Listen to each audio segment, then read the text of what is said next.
Welcome to the Practical Growth Podcast. I'm your host, E.B. Johnson, top writer on Medium.com, published author, and master practitioner of neuro-linguistic programming. You've landed on the podcast that takes you on a journey into the heart of relationships and self-discovery. This is a must listen for those who are ready to overcome their toxic relationships and their toxic patterns. You can expect real talk, practical guidance, and raw and relatable guests that you'll be talking about for weeks. Let's get into it. Hello again, and welcome to this week's super special episode of the Practical Growth Podcast. I am your host, TikTok infamous E.B. Johnson, certified NLP, certified life coach, and survivor of more than 2 decades of narcissistic abuse. And that's why today I am going to be breaking this crazy hot topic down. Okay, every day I get on TikTok, every day I get on, Medium or Twitter. This is a question that I find. And the question that we will be answering today is this: how do I co-parent with a narcissist? Before we get into that, though, I do have to do, my weekly due diligence and remind you about my 8-week private coaching program. This is an NLP program designed for those who are seeking success in their relationships, their personal lives, and it was designed both trauma-informed and with an eye to those who are getting out of narcissistic relationships or trying to break free of narcissistic family structures. You will spend 8 weeks working one-on-one with me to break down your obstacles, identify your goals, and start taking action throughout different areas of your life. Now, spots for this are limited. Going viral on TikTok will do that. So if you are keen to get yourself on my wait list and into this coaching program, you really need to hurry up because I'm probably going to be out of spots for the rest of the year very soon. So to apply for that, go to therealebjohnson.com and click working with me. That's therealebjohnson.com. Right. So co-parenting with a narcissist. How in the heck is someone supposed to raise a healthy, well-adjusted human being when they are doing it with another person who is either ego-obsessed or malignant, completely toxic, bent on destroying you and destroying your children in the process, if that's what it takes? How can we even co-parent with someone like that? What does that even look like? I'm not even kidding when I say this is one of my most requested questions. I did a quick live last week. It was kind of impromptu and about 400 people turned up. And I must have had this question at least a dozen times. So many of you are waking up to the fact that you had narcissistic families. But then outside of that, so many of you are also waking up to the fact that you've been in narcissistic relationships, married to a narcissist, partnered with a narcissist. And what comes out of that? Children. Children come out of that.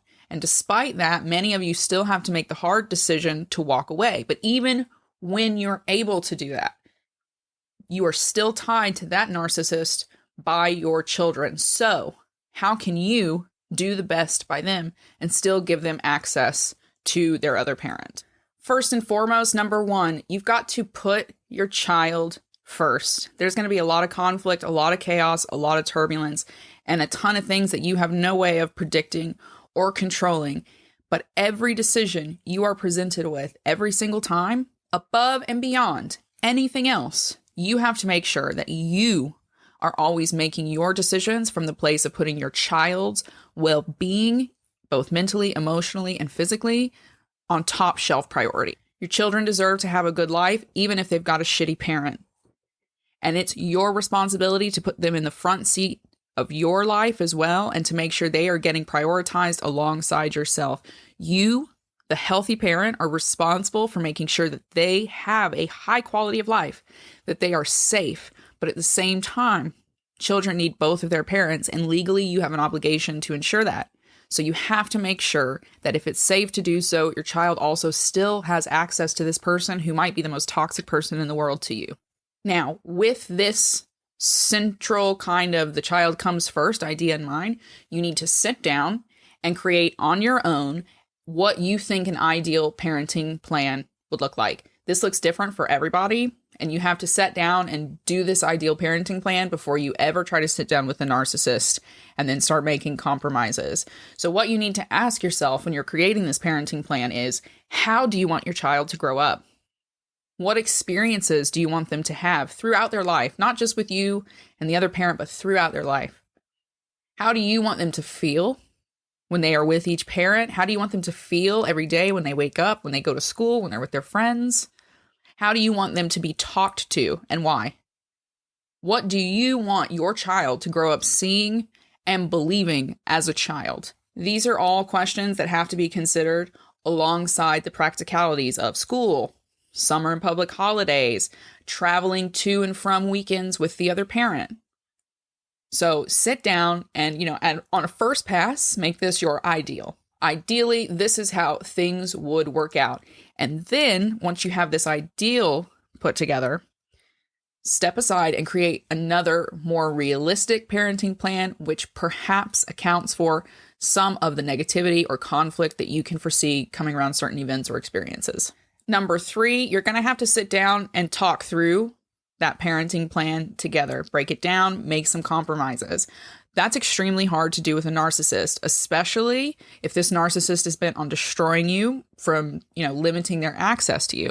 So one of the best things that you can do in these circumstances is to make it an audience affair. If you cannot get a narcissist to sit down and be civil, honest, and realistic with you when it comes to your child, then get family involved. Get people or one person that you trust to sit down and have a family conversation with this person, and at the same time, encourage the narcissistic partner to bring 1 or 2 people who they really trust, who are safe and civil.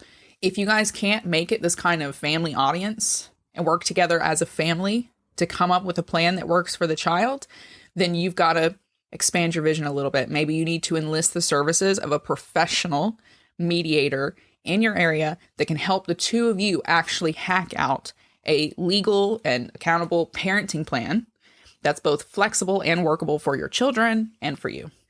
4, once you launch into action and you guys actually start doing your weekends and your holidays and school and whatever that parenting plan looks like actively, then you need to find ways to keep your distance. Your only responsibility is ensuring your child is safe and that your child is spending the time that they are supposed to spend with that parent. You are not required to get back into a deep relationship with this other person. You do not have to maintain any kind of intimacy with your spouse. If possible, use third parties whenever you are dealing with your spouse. So let's say you've got weekend drop-offs. If possible, let grandma and grandpa handle the drop-offs. Maybe it's a great time for aunt and uncle to spend a few minutes in a car ride, taking your kid over to their mom or dad's house. You don't have to be a part of it. Okay, your children can still be safe with other people so that you can keep some distance from this person who is targeting you.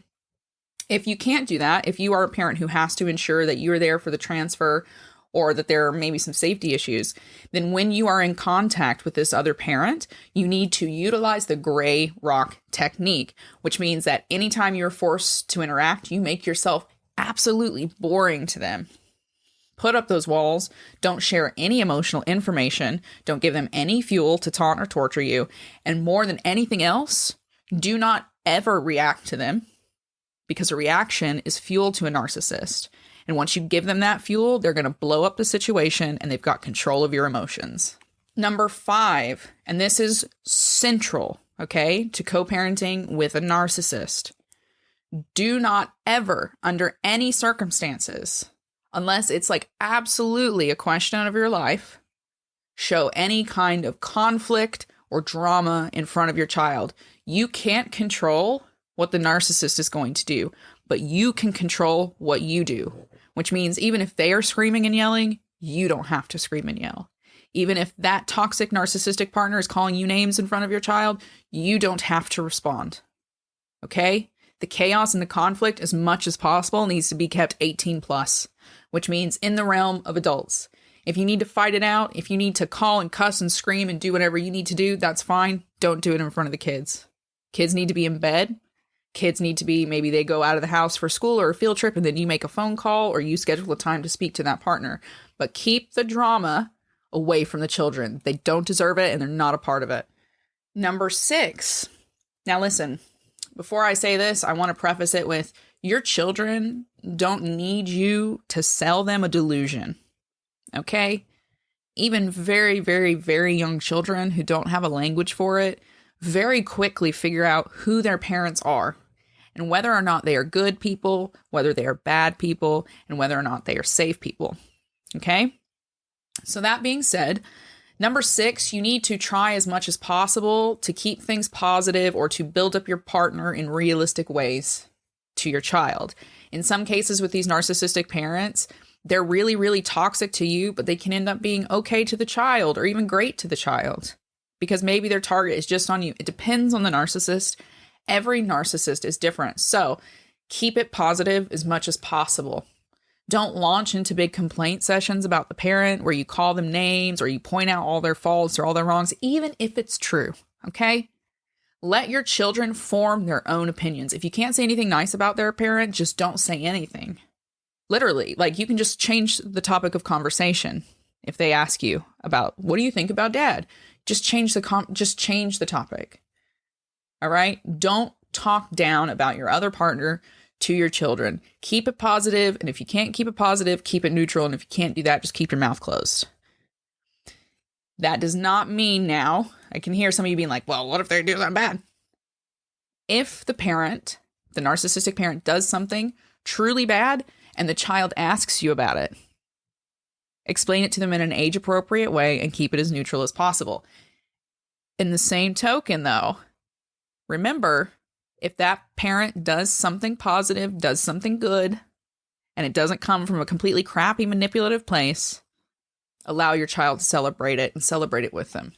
Number 7, this is one of my favorite pieces of advice to give to my clients, and in many cases, this has helped them both alleviate their stress and worry and to build some really strong family connections at the same time. And that is this. Number 7, you need to establish some avatars for yourself. Now, this isn't possible in every single co-parenting situation, but you'd be surprised how often it is possible.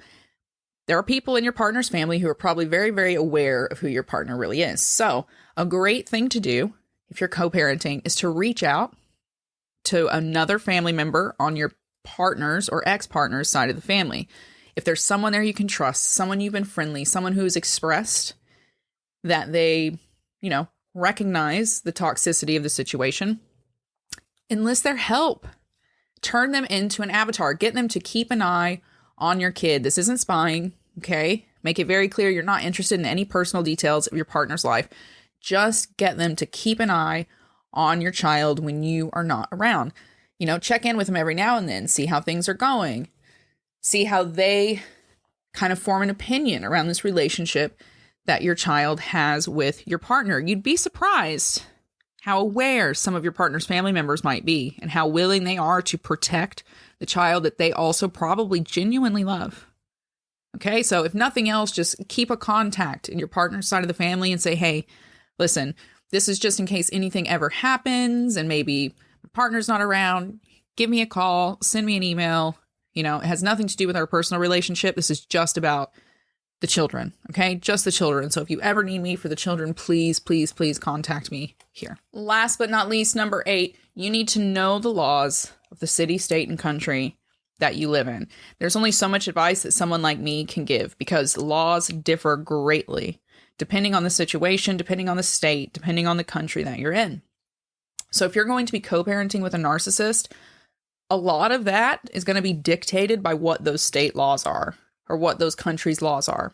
And that's going to dictate how much access your partner has to that child and how much time your child potentially has to spend with your partner. So you need to be very, very, very aware of these laws. And that's especially true for those of you who have a genuine physical fear of the narcissistic partner who you are co-parenting with. You need to know what those laws are so that you can take swift and definitive action in case worse comes to worse and you need to sever ties between yourself and the narcissist, with your child, obviously, with you. There's really no clear-cut, one-size-fits-all, easy way to find peace in the journey of co-parenting with a narcissistic person. You are going to have to find that ebb and flow, always keeping that child in mind, and always knowing that in many respects, you're going to be forever at the mercy of your partner's antics, their ego, and their nonsense. It's not above narcissists to use their children against you. They may try to turn the child against you by talking badly about you, or depending on how deep their pockets are, they may even try to engage the legal system in order to destroy you and even the children. No matter what, you've got to find a way to find peace in the storm, calm in the storm for yourself so that you can make the best decisions for your child who is completely innocent in this situation and who needs to be protective mentally, emotionally, and physically above all else. Get other family members involved. Talk. Give your child age-appropriate language to communicate the experiences that they're having when they're away from you and they're with their parents. Give them emotional language so they can describe feelings. How do they feel when they are with this narcissistic parent? Many times, those feelings will tell you more than a child's recollection of an event. If lines get crossed, do what needs to be done. Become the fierce warrior that your child is not yet old enough to be. Remember, your children, more than anything else, rely on you, the safe parent, to give them the love and to give them the authentic nurturing that they require to become confident, healthy, loving, empathetic members of society. They're going to struggle to feel love from the narcissist unless they are performing, unless they are changing themselves. So when they come home to you, you make sure that they are overwhelmed with absolute love and acceptance. Never let your children forget how important and how special they are to you. Right. That's it for this week's episode. I hope you found it informative. I hope you found it useful. If you did, why not skip along to Apple Podcasts and leave a 5-star review? Everyone who leaves a 5-star review of this podcast is going to get a free copy of my Unmasking Narcissistic Families ebook. All you've got to do is leave your review and then take a screenshot of it as soon as it goes live. Send that screenshot to me on Instagram or by email, and I'll send you a free ebook. It is literally that easy. So, if you love it, leave a 5-star review. For everyone else, thank you for listening. We'll see you next week. Bye-bye.